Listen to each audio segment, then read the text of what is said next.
Dan is wonderfully, shockingly outrageous, Dottie. You should hear her, Aunt Marjorie whispered conspiratorially. The woman who wrote The Feminine Mystique. Marge, she's such a radical. You mean The Feminine Mistake, don't you? A disapproving baritone voice interrupted from the dining room door as Patty's father entered. That woman is responsible for half my female patients, housewives weeping on my couch, saying Friedan opened their eyes to their feelings so unfulfilled.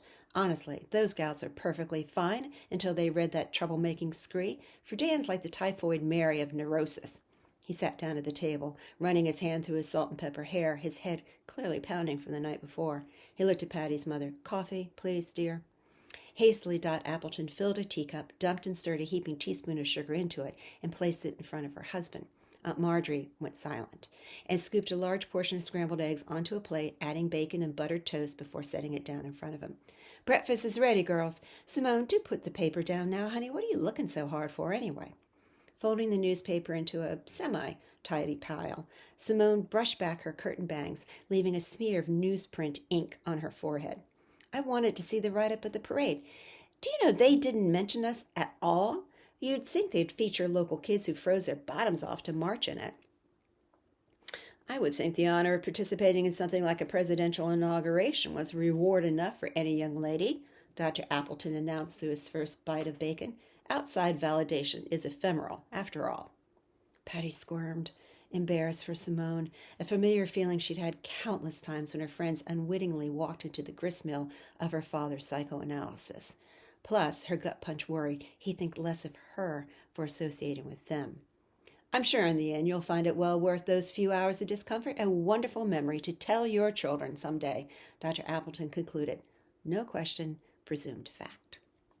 Instinctively, Patty shook her head at Simone, trying to warn her off from answering. But Simone hesitated only a moment, first twisting an oval color-changing mood ring around her right hand's pointer finger, then adjusting a peace sign pinky ring on her left, before she replied, Actually, I found it to be glacial in temperature and timing. They made us get out of our buses an hour before the inauguration even began. The wind was so awful the majorettes were turning blue in those dumb sequins bathing suits, uniforms they have to wear. When we were finally ordered to fall in, I could barely hold my piccolo. I was shivering so much, and I had on long johns under my uniform.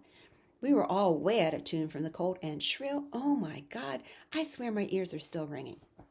Dr. Appleton smirked. Quite the outspoken daughter you have there, Marjorie. Guess the apple doesn't fall far from the tree. Patty's mother turned ashen, and Patty realized, for the first time, the probable reason she had seen so little of her godmother before now. Pressing her lips together slightly, Aunt Marjorie cast a reassuring glance at Patty's mother, then turned back to Dr. Appleton. Yes, isn't Simone delightfully opinionated, she warbled. Graham and I encourage it. She's smarter than the two of us put together, reads everything under the sun. She has a lot to say. She reached over to cup Simone's chin with her hand and added with fondness, but also a slight tad of chastisement in her voice, as long as she says it respectfully. We wouldn't want to come across as rude or strident now, would we, sugar? Go to the next one.